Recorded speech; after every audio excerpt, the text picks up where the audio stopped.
오늘 하나님께서 우리에게 주시는 말씀은 고린도전서 15장 12절에서 19절까지 말씀입니다. 고린도전서 15장 12절에서 19절까지 말씀, 신약성경 282쪽에 기록되어 있습니다. 고린도전서 15장 12절에서 19절까지 말씀, 신약성경 282쪽에 기록되어 있습니다. 우리 함께 교독하시겠습니다. 그리스도께서 죽은 자 가운데서 다시 살아나셨다 전파되었거늘 너희 중에서 어떤 사람들은 어찌하여 죽은 자 가운데서 부활이 없다 하느냐.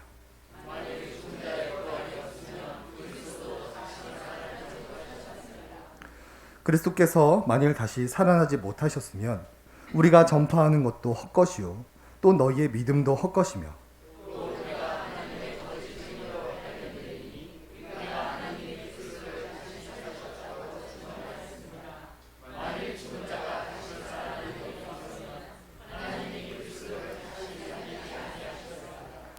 만일 죽은 자가 다시 살아나는 일이 없으면 그리스도도 다시 살아나는 일이 없었을 터이요.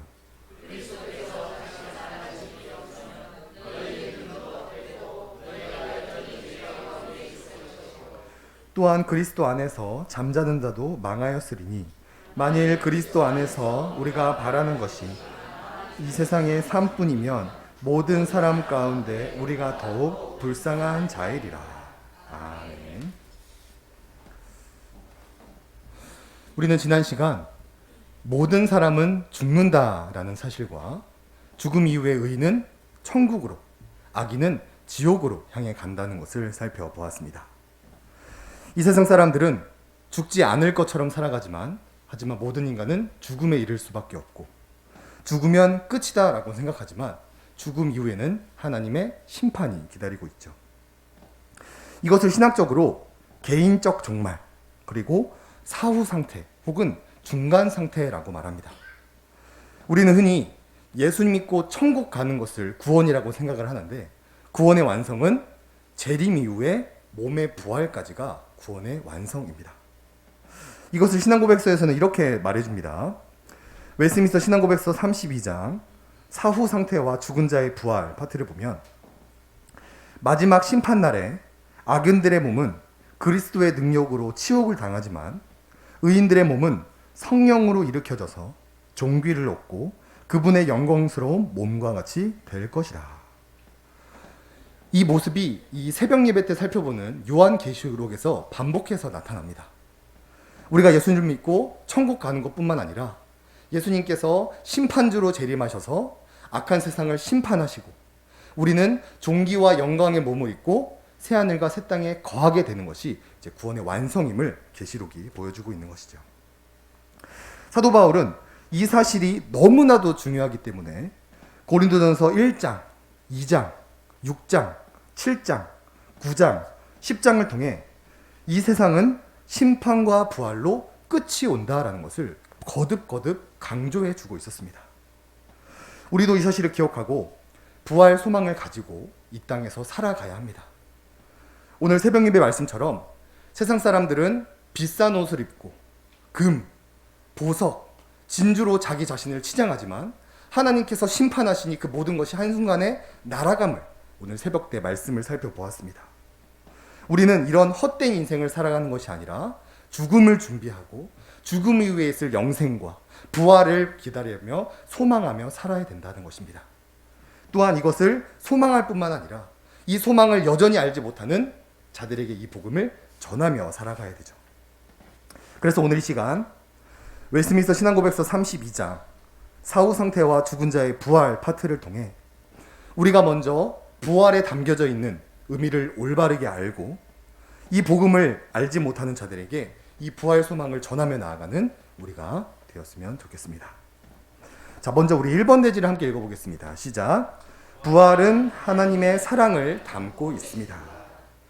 고린도전서 15장 4절 말씀을 보면 장사 지낸 바 되셨다가 성경대로 사흘 만에 다시 살아나사.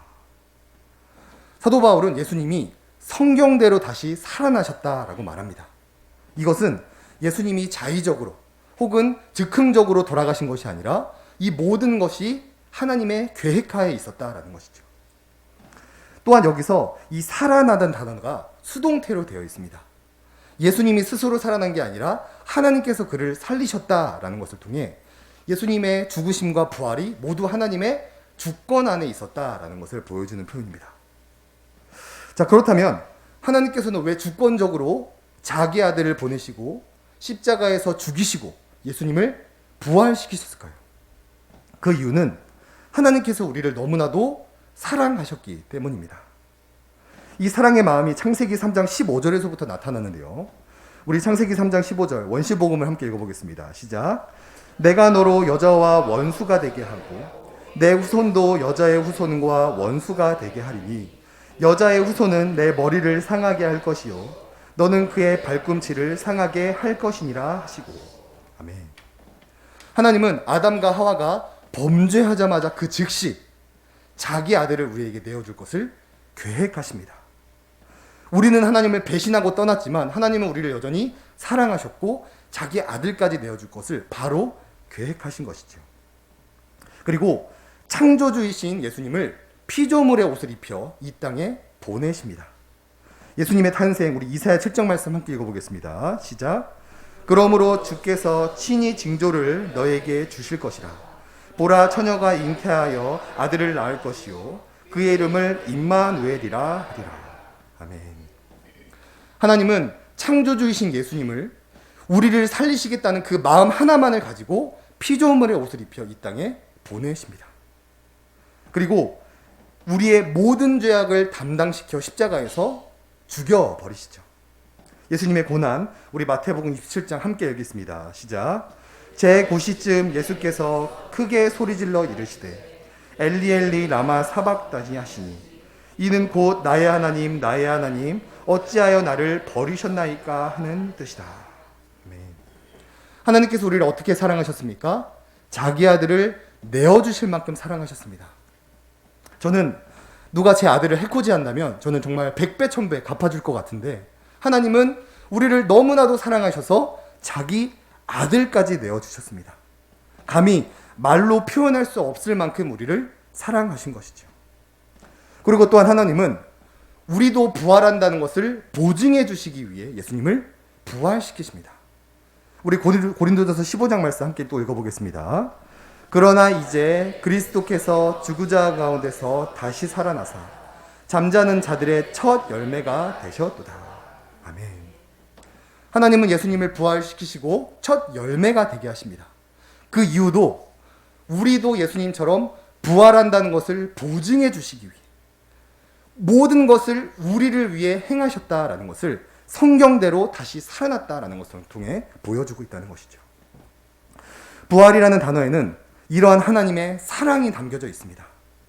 아담이 범죄하자마자 자기 아들을 보낼 것을 계획하시고 하늘 보좌에서 말 구유에서 지옥 문 앞까지 내려보내셔서 우리의 모든 죄악을 담당시키셨습니다. 또한 우리에게도 부활한다는 것을 보증해 주시고자 아들을 부활시키신 것이죠. 우리가 먼저 이 사랑을 올바르게 알아야 됩니다.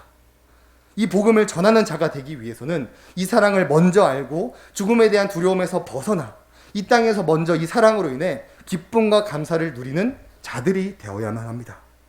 그리고 이 사랑을 알지 못하는 자들을 애통하게 여기고 이 사랑을 끊임없이 전해야 되는 일을 우리가 해야 된다라는 것이지요. 우리가 앞으로 부활이라는 단어를 볼 때마다 이 하나님의 사랑을 떠올리는 우리가 되었으면 좋겠고 이 부활이라는 단어를 볼 때마다 이 사랑을 알지 못하는 나의 배우자와 자녀들을 떠올리면서 그들에게 때를 얻든지 못 얻든지 그들에게 복음을 전하며 이 하나님의 사랑을 전하며 나아가는 우리가 되었으면 좋겠습니다. 두 번째 2번 대지도 함께 읽어보겠습니다. 시작. 부활은 실제 역사를 담고 있습니다. 본문 12절을 보시면 그리스도께서 죽은 자 가운데서 다시 살아나셨다 전파되었거늘 너희 중에서 어떤 사람들은 어찌하여 죽은 자 가운데서 부활이 없다 하느냐. 사도 바울은 예수님의 부활의 소식이 이미 전파되었다라고 말합니다. 그런데 이 당시 고린도 교회 성도들 중에서 이런 영지주의, 에피쿠로스, 스토아파 같은 이런 세상들의 철학의 영향을 받아 예수님의 부활은 없다라고 주장하는 자들이 있었습니다. 이 상황에 대해 사도 바울은 지금 펄쩍펄쩍 튀면서 탄식을 하고 있습니다. 12절에서 어찌하여 라는 표현은 어떻게 이럴 수 있단 말인가? 예수님께서 실제로 부활을 하셨는데 감히 누가 이 부활을 부정하고 있으며 거짓 소문을 퍼뜨리고 있는 것인가? 탄식하고 있다는 것이죠. 그래서 사도 바울은 이 상황에 대해서 이렇게 변론을 해줍니다. 고린도전서 15장 말씀에 장사 지낸 바 되셨다가 성경대로 사흘 만에 다시 살아나사 게바에게 보이시고 후에 12 제자에게와 그 후에 500여 형제에게 일시에 보이셨나니 그 중에 지금까지 대다수는 살아있고 어떤 사람은 잠들었으며. 사도 바울은 예수님께서 실제로 이 땅에 오셨고 실제로 부활하셨다라고 말합니다. 그 모습을 베드로가 보았고 12 제자가 보았고 500여 명의 형제가 보았으며 예수님의 부활을 본 자리들이 지금도 대다수 살아있다라고 말합니다. 예수님의 부활이 역사적 사실임을 온 마음을 다하여 증거하고 있는 것이죠. 이 마음이 또 오늘 본문에 이렇게 나타납니다. 만약 예수님의 부활이 없다면 우리의 복음 전파와 믿음이 헛것이고 우리의 복음이 거짓이 증인이 되며 우리가 여전히 죄 가운데 있고 우리의 믿음도 우리의 죄사함도 우리의 부활 소망도 헛되고 이 세상에서 가장 불쌍한 자가 된다. 사도 바울은 지금 펄쩍펄쩍 뛰며 예수님께서 실제로 부활하셨음을 온 마음을 다해 전하고 있습니다. 사랑하는 우리 성도님들은 예수님께서 실제로 부활하셨음을 믿으십니까? 이 믿음이 우리에게 반드시 필요합니다. 오늘날 예수님께서 실제로 부활하셨다라고 믿지 않는 교회들이 너무나도 많습니다. 장신대에만 봐도 예수님의 부활을 믿지 않는 교수들이 이 신학 교수라고 자리를 차지하고 있고, 또한 이런 통합측 교회들, 예수를 믿어도 부처를 믿어도 알라를 믿어도 구원받는다는 이런 WCC, 에큐메니컬, 종교다원주의자들은 예수님의 실제 부활을 믿지도 않으면서 스스로를 목사라, 스스로를 교회라 자칭하며 수많은 사람들을 지옥으로 이끌어가고 있습니다. 하지만 예수님의 부활을 믿는 신앙은 우리의 구원과 직결되는 아주 중요한 신앙 고백입니다. 예수 그리스도의 부활에 대해서 사전에서 이렇게 소개를 해주고 있습니다. 내용을 읽어드리겠습니다. 예수 그리스도의 부활은 기독교의 근본 교리로서 인간 역사상 가장 핵심적인 순간이다. 그리스도의 부활은 그리스도가 참된 하나님의 아들이었다는 사실을 확증해주며 죽음과 무덤의 권세에서 승리하신 것과 신자들의 현재의 구원과 미래의 육체적 부활을 보장한다라고 말합니다. 예수님의 부활은 기독교의 근본적인 교리입니다. 우리가 이것을 아는 것, 믿는 것, 이것을 가르치는 교회에서 신앙생활을 한다는 것이 얼마나 놀라운 은혜인지를 모릅니다. 오늘날 자칭 교회라고 하는 그런 곳에서 그저 윤리적이고 도덕적인 설교들, 평생을 들어도 구원받을 수 없는 그곳에서 불쌍히 신앙생활을 하는 사람들이 너무나도 많은 이 시대에 우리가 이 사실을 알고 믿고 이것을 가르치고 전파하는 교회에서 하는 것이 얼마나 큰 은혜인지를 우리가 알아야 됩니다. 우리가 이것을 기억하기 원합니다. 예수님은 실제로 부활하셨습니다. 그리고 이것은 우리의 구원과 아주 밀접하게 관련이 있는 교리이며 이 사실을 믿지 않는 교회들에게 이 사실을 전파해야 될 사명이 우리에게 있다라는 것을 꼭 기억하셨으면 좋겠습니다. 마지막으로 우리 3번 대지도 읽어보겠습니다. 시작. 우리도 부활합니다. 예수님을 믿는 자는 천국에서 머물다가 재림의 때 존귀와 영광의 몸을 입고 부활을 하게 됩니다. 우리 신앙고백서 내용을 함께 읽어볼까요? 시작. 마지막 심판의 날에 악인들의 몸은 그리스도의 능력으로 치욕을 당하지만 의인들의 몸은 성령으로 일으켜져서 존귀를 얻고 그분의 영광스러운 몸과 같이 될 것이다. 바로 이것이 구원의 완성이자 우리가 장차 누리게 될 은혜입니다. 우리가 죽음에 이르게 되면 몸은 흙으로, 영혼은 하나님께로 돌아가서 천국에서 머물다가 예수님께서 재림하시게 되면 우리의 몸이 다시 부활하여 영혼과 결합을 하게 되고 그 몸은 존귀하고 예수님과 같이 영광스러운 몸으로 변해되어 새하늘과 새 땅에 들어가 삼위 하나님과 영원히 교제하며 살 수 있게 된다는 것이죠. 이것이 우리가 바라보고 소망해야 되는 부활 소망입니다. 사랑하는 우리 성도님들은 어떤 소망을 가지고 이 세상을 살아가고 계십니까? 하나님께서 심판하시면 한순간에 없어져 버릴 이런 세상의 소망을 두고 살아가고 계십니까? 아니면 부활을 소망하면서 살아가고 계십니까? 저는 우리 예수만교회 성도님들과 성도님들의 자녀들이 이 부활 소망을 가지고 살기를 원합니다. 그러기 위해서는 우리가 이 부활에 대해서 먼저 알아야 됩니다.